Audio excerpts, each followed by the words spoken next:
точно този уикенд, в неделя 19, понеделник 20 и 21 е най-идеалният аспект. Последствие, края на месец юли на 29 на пълнолунието, пак ще се направи този аспект и до година пак ще има предразполагане към този аспект. Но този аспект е може би един от най-определящите и важните за целия ни живот. Защо? Защото всъщност е конфигурация от множество от най-големите планети и още повече две от планетите, които са в тази конфигурация, са започнали този танц още 2018 година и ще продължат да са в секстил до 2032.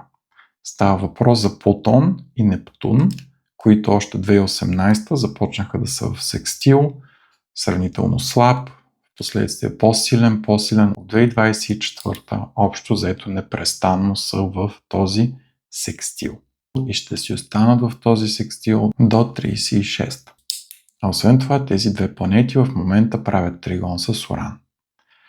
За какво става въпрос? Но какъв е този аспект и защо е важен? Точно този цикъл на секстила Плутон-Нептун аз го интерпретирам като нужно адресиране на истинността и разбиране на това какво всъщност е истината за всеки от нас лично, но и глобално. Защо? Защото Нептун управлява илюзиите, но и разкриването на илюзиите. Плутон управлява най-дълбокото, най-екстремното и най-скритото. И тъй като доста дълго време тези две планети са в секстил, може да говорим за разкриване постепенно на всички илюзии, които сме вярвали по една или друга форма. На излизането наяве на някакви истини, които до сега не сме били готови да ги разберем. Тъй като Нептун също е връзката с мистичното, усещането на това, че живота по някакъв начин е мистично предопределен, а Плутон е подсъзнанието, вярванията, които са, така да го наречем, на колективно подсъзнателно ниво, то този аспект го интерпретирам също и като пробуждане на всяка индивидуална душа, като част от общото. Това също е защото през по-голямата част на точно този секстил двете планети са в Овен и в Водолей. А Овена по принцип е индивидуалната сила. Всеки индивидуално да иска да реализира мечтите си. А Плутон, подсъзнанието, затова и казвам общото подсъзнание, е в Водолей. Водолея е нещо, което тепърва имаме да учим като енергия, но единият от начините, по които може да си го представим, е въздуха в стаята. Всички, които са в една стая, дишат един и същи въздух. Той е един и същ за всички. Съответно, тук говорим за въздуха на цялата планета, за това, което енергийно споделяме като човечество всички заедно. Естествено, може да бъде и на по-малки нива, всяка приятелска група какви вярвания има, всеки град какви разбирания има, всеки народ какво народомислене има. Тоест вървим от индивидуалното към груповото, към народното, към всенародното човешко разбиране за това, кое всъщност е истина. Този аспект до 32 година ще предразполага много хора да излязат на преден план именно за да кажат истината, за да изкарат пред всички това, което всъщност е било скрито досега. И най-вероятно истините, които излизат, ще разбулват част от вярванията, които имаме досега. Заедно с търсещите истината ще излязат на преден план и доста духовно пробудени хора. На някакво подсъзнателно ниво, Плутон, ние може да видим отвън илюзията на Нептун и всъщност да видим душата на другия, тъй като Нептун е в Овен и пак казваме, Овена е индивидуалното, т.е. индивидуалната душа на всеки отсреща. Затова ако някой действа изключително себично, сега през следващите няколко години това ще става все по-ясно. И тук именно е изковничето на сегашното време. Този транзит, който е сега, 19, 20, 21 юли и продължава дори до първата седмица на август, може да кажем, този транзит включва тези две планети, Плутон и Нептун в секстил, но също така има още големи планети, които са в общ аспект. Затова всъщност това време е като апдейт на системата на глобално ниво. За какво става въпрос? До сега говорих за Нептун в Овен и за Плутон в Водолей, които са в секстил. Но имаме и друг секстил между Уран и Юпитер в Лъв. Като всъщност Юпитер в Лъв и Плутон във Водолей са в опозиция. И освен това, Плутон прави тригон към Уран, а Юпитер прави тригон към Нептун. Тази формация я наричаме кошница. И по-специфично се знае като кошницата на Бурбо. Отварям скоба, Бурбо е френски астролог, който освен други неща е предрекал и самата пандемия, а почива точно 2019 преди самата пандемия. Знаете, че секстилите и тригоните са благоприятни аспекти. Съответно това да имаме ние 4 планети и то 4-те най-големи планети минус Сатурн в толкова хубави аспекти, това всъщност е много благоприятно за каквато енергия всъщност се върти между тези планети. Защо казах, че изковничето е върху това дали хората ще действаме индивидуално за собствения си интерес или за общото благо. Това е защото големия негативен, така да го наречем, по-труден аспект е опозицията между Плутон в Водолей и Юпитер в Лъв. Лъва е Слънцето, егото, нуждата да сме център на вниманието. Плутон е общата цел, за която всеки индивидуално може да реши да последва, защото е правилна за бъдещето на всички. Съответно, тази опозиция ни предразполага към това много сериозно да се вгледаме сами в себе си. Специално защото Плутон и Нептун са ретроградни. Ретроградната планета винаги обръща самата си енергия навътре към индивида. Тоест, тук това, което говорих за илюзиите, които може да разбулим в секстила между Нептун и Плутон, всъщност се обръща навътре. И това, че Юпитер в Лъв, нашето его, супер се увеличава и опонира на това, което подсъзнателно Плутон виждаме за най-правилно за всички, Плутон във Водолей, това всъщност увеличава и неимоверно всяко нещо, което всъщност е изключително егоистично в нас самите. Това е едно много криво огледало, като лупа, с което да погледне всеки от нас себе си и да види дали всъщност действа по най-правилния начин за самия себе си и за всички останали. Интересното тук обаче е, че ако всъщност приемам за вярно, както аз смятам за вярно и както по принцип се счита за вярно, както в астрологията, така и в общата духовност, както и в християнството, че всичко е идеално и Господ не прави грешки, то тогава най-доброто за всички е и най-доброто за мен самия. И тогава вече въпроса на тази опозиция на Юпитер в Лъв, егото усилено, и Плутон във Водолей, общото благо, става опозиция, в която аз наистина трябва да си дам сметка, аз за себе си действам ли по най-добрия за мен начин? Правя ли най-доброто за себе си? Тоест да ни стане абсолютно ясно къде правим неща за благото на някой друг, за да се харесаме, за да избегнем конфликт, за да изманипулираме. И като цяло да ни стане изключително ясно, че това всъщност не ни служи.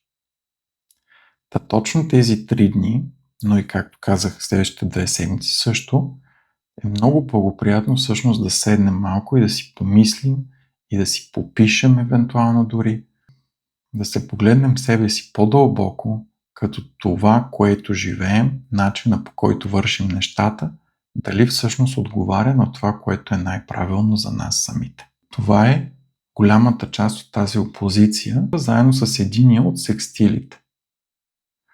Но имаме още една планета в тая конфигурация и тя играе много важна роля. Става въпрос за Уран. Уран е висшето проявление на Меркурий. Меркурий е планетата на комуникацията, на мислите, на общуването. А Уран като висше проявление, това е най-висшето проявление на общуването, на мисленето и на комуникацията. Можем да кажем комуникацията за висшето. Уран по принцип има не много хубава репутация, защото много често действа рязко и доста хаотично. Т.е. рязко се сменят нещата, с които се създава голям хаос, който в последствие трябва да бъде подреден, като подредбата вече се счита, че е по божествения ред. Уран е в Близнаци. И ако сте следили астролозите през последните няколко месеца, много се говори за точно този аспект. Това е защото Близнаците също са знак, който отговаря за комуникацията, за общуването между хората. Тоест, Уран в Близнаци можем да го свържем с всички писъци на технологиите, които се развиват през последните 2 години. Някои бих казали изцяло с изкуствения интелект, но всъщност става въпрос за абсолютно всички технологии, които в момента биват развивани. И тук е интересното. Това, че всъщност този аспект, както казах, е до 32 година. Тоест, Плутон, общото благо и общото подсъзнание на всички, в тригон с Нептун, разбуването на всякакви илюзии, изкарването на истината на преден план, и Уран, технологиите и комуникацията са в един общ положителен аспект до 32 година. Като по средата е Нептун, разбуването на илюзиите. Тъй като в момента Нептун, точно тези 3 дни, 19, 20, 21, Нептун е ретрограден, затова говоря, че този голям аспект на тези 4 много големи планети е вътрешен. Това е възможност вътрешно да се обърнем към себе си. Но е важно да подчертаем присъствието на Уран и това, че Уран всъщност до 32 година ще е в този аспект с Нептун и Плутон. Да изкара истинното на преден план. Божествения ред на преден план. И тук естествено идва личното. Тоест с този аспект, тези 3 дни и въобще следващите няколко седмици, до каква степен всеки от нас се чувства готов да използва технологиите, които се развиват в момента, до каква степен всеки вижда като благоприятни тези технологии, до каква степен всъщност вижда бъдещето с тези технологии като нещо положително и как можем положително да използваме тези технологии. Отново казвам, не е само изкуственият интелект, а абсолютно всичко. Друг начин, по който мога да задам същия въпрос, е какви технологии са ни нужни, за да действаме напред по най-добрия начин.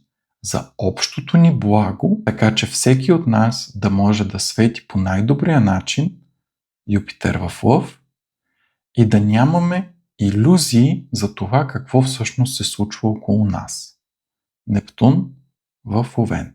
Това е интересен въпрос, който е добре всеки от нас да си зададе. И още повече, ако може всъщност да действа. Защо казвам действа? Защото тези положителни аспекти са предимно секстили. А секстила изисква стъпка напред.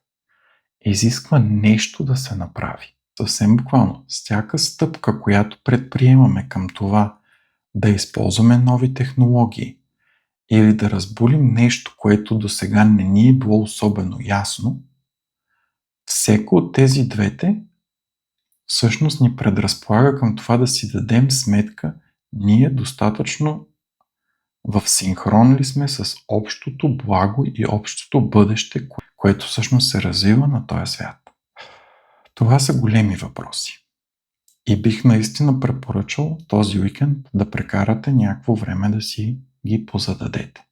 Въпроса за технологиите, как ги използваме и как виждаме, че се развиват и кое би било най-правилното като развитие на технологиите. Това за какво сме си правили илюзии и как да ги пуснем. Това, кое всъщност е общото благо за всички на планетата или най-малко за всички в приятелския кръг, за всички в България. И естествено, ние, всеки от нас, всеки един, действаме ли правилно сами за себе си по най-добрия за нас самите начин? Това са основните въпроси, които препоръчвам всеки да си зададе през точно този период. А иначе, Слънцето е в Рак. Рака по принцип се свързва с домашното огнище. Защо е важно това? Слънцето в случая не прави никакъв аспект към тези 4 планети. Но има една интересна теория в астрологията. И това е, че всеки градус отговаря на съответен зодиакален знак.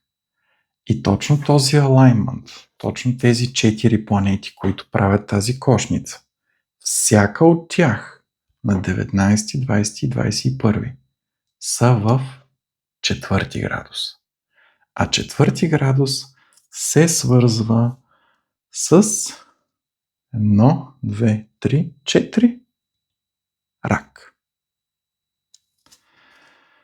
Тоест, до голяма степен енергията ни предразполага към това да си зададем въпроса в какъв дом искаме да живеем. Домът може да е семейството, може да е целият приятелски кръг, целият град, цялата държава и най-големия въпрос – цялата планета. Защото планетата е наш дом. Друг въпрос, друг начин, по който може да погледнем абсолютно същата енергия, с същите въпроси, е ако добавим бъдещото поколение. Как искаме децата ни и децата на нашите деца да живеят? Имам едно интересно наблюдение в случая, изключително изцяло лично мое, и това е за социалните мрежи и изкуствения интелект. За социалните мрежи вече ни е станало ясно, има научни проучвания и е доказано, че буквално затъпяват хората. И хората, младите хора, които са израснали с непрестанното така наречено скролване на социалните мрежи, имат проблеми с паметта, имат проблеми с регулирането на емоциите си, имат проблеми с това въобще да вършат една стандартна работа, да запомнят неща и дори да общуват един с друг. А сега с изкуствения интелект, който съвсем буквално до някаква степен заменя нуждата за мислене, може да очакваме, че бъдещите поколения, ако продължат по същия начин, без ограничения на социалните мрежи и на изкуствения интелект, ще са значително по-малко интелигентни от досегашните. Тоест за всички, които гледаме това видео, един хубав въпрос може да е до каква степен искаме бъдещите поколения да са интелигентни и до каква степен не ни пука какви ще са. Отново ще подчертая, че Плутон и Нептун правят аспекта до 36-та година. Тоест, тези промени, те са постепенни до 36-та година и се случват с действия към махането на илюзиите, премахването на всякакви илюзии, които до момента сме имали. Нептун. Но специално този аспект. Тези 3 дни, той е за вътрешна работа. Интересното е, че всъщност дори през точно този период Луната ще влезе за известно време в още един допълнителен аспект, с което всъщност да направи опозиция с Нептун. Но тъй като Луната ще е в Везни, Тук смятам, че това ще се прояви като много ярко да ни стане ясно къде угодничим на другите. Това е ниската вибрация на Везните и тъй като е в опозиция с ретроградния Нептун, е много вероятно точно това да ни стане доста ясно неделя, понеделник, вторник. Тъй като Луната действа сравнително бързо, това ще е по-скоро предимно понеделник на 20. И за да е още по-интересно, имаме още 3 допълнителни аспекта. Сатурн, другата голяма планета, която по принцип управлява кармата и житейския път, той е големия учител, който ни учи най-вече на търпение, е в секстил с Марс. Марс е както и агресията, така и всъщност мотивацията да вършим каквото и да е. Да се борим за нещо в живота. Те също, двете планети, са в секстил. Като интересното е, че Марс е в Близнаци, където е Уран. Тоест да имаме мотивация да учим за комуникации, иновации, нови технологии. А Сатурн е в Овен, където по принцип не обича да бъде, защото тогава най-често се изисква отново и отново да пробваме нещо. И резултат не винаги има. По принцип при Сатурн дълго време труд в крайна сметка дава резултат. Но когато е в Овен, винаги има така повторение, нужда от повторни и повторни опити. Докато накрая нещо проработи и то дори може да не проработи твърде продължително време. Т.е. да не е устойчиво решението. Но, тъй като двете планети са в секстил, изключително предразполагат пак цялата карта да имаме мотивация и да действаме относно новите технологии. И това, което виждаме като правилно за новите технологии. Един простичък начин е да обърнем абсолютно везната. Ако изкуственият интелект ще бъде ползван за следене на всички хора, на всички нормални хора, то тогава той може да бъде използван и за следене на всички, които всъщност управляват общите пари и ресурси. Ако проверите в Google, обратното на корупция е прозрачност. Прозрачност в едно правителство, например, означава всички държавни пари да бъдат публично разпределени. Всички в държавата да могат да видят една пейка в един парк, колко струва да бъде поправена, 1 километър шосе в едно село, колко струва да бъде направено и всичко да може да бъде прозрачно и критикувано, за да има отговорност от хората, които всъщност управляват общите ресурси. Така че един от най-лесните начини, по които може да обърнем сегашните технологии, е всъщност да не се контролира само масата хора, а и всички, които управляват общи ресурси. Всъщност, Марс е на 50 градуса в септил, така наречен, 1/7 от общото колело от Юпитер, а Сатурн е на 1/7 на септил от Плутон. Септила се счита за изключително кармичен аспект.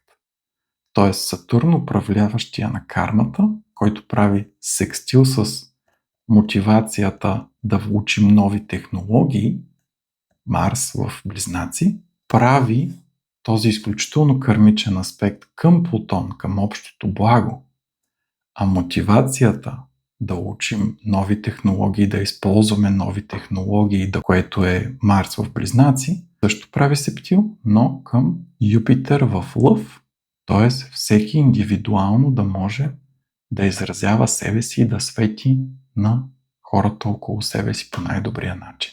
То отново, това е аспект, който съвсем буквално сменя матрицата. И хубавото на този аспект наистина е, че всъщност предразполага към вътрешна работа. Да се нагодим вътрешно към промените около нас. Естествено, изключително важно е да внимаваме кого следим, да не се подлъгваме и да сме верни всеки сам на себе си и на личната си интуиция. Едва когато всеки индивидуално се свърже с най-висшето си аз, тогава всички заедно ще гледаме към едно общо благо, защото всеки ще иска да е най-добрата версия на себе си. Никой не живее в абсолютна изолация от другите. И за да съм аз най-добрата версия на себе си, аз трябва да съм заобиколен от хора, които ме предразполагат към това да бъда най-добрата версия на мен самия. Това е всеки да стане слънце, за да можем всички общо да греем един друг и да създадем едно светло бъдеще за нас самите и за бъдещите поколения. Аз така тълкувам така наречената кошница на Борбо. Предимно индивидуална работа, но индивидуална работа, която ако я свърши човек, предразполага към това да се свърже с всички други, които са готови да работят общо за общото благо. За един честен свят без илюзии, където технологиите служат на всички хора, за да може всеки да действа по най-добрия за себе си начин. Може би визията ми е твърде романтична за някой. Но вярвам, че ако изгледахте видеото до сега, до края, сте от хората, които поне до някаква степен сте готови да промените себе си вътрешно, за да можем всички общо да променим живота на цялата планета. В началото споменах, още не знаем каква е енергията на Водолея. Тепърва се учим за тази енергия. Един аспект на теория, който се знае за Водолея, е, че всеки е уникален, но Водолея предразполага всеки уникално да погледне заедно с всички в една обща посока напред към бъдещето. Тоест, каузата за нещо по-добро в бъдещето да събере всички индивидуални съзнания. Така виждам аз кошницата на Борбо в контекста на секстила на Плутон и Нептун от 2018 до 2036. Пожелавам ти успех!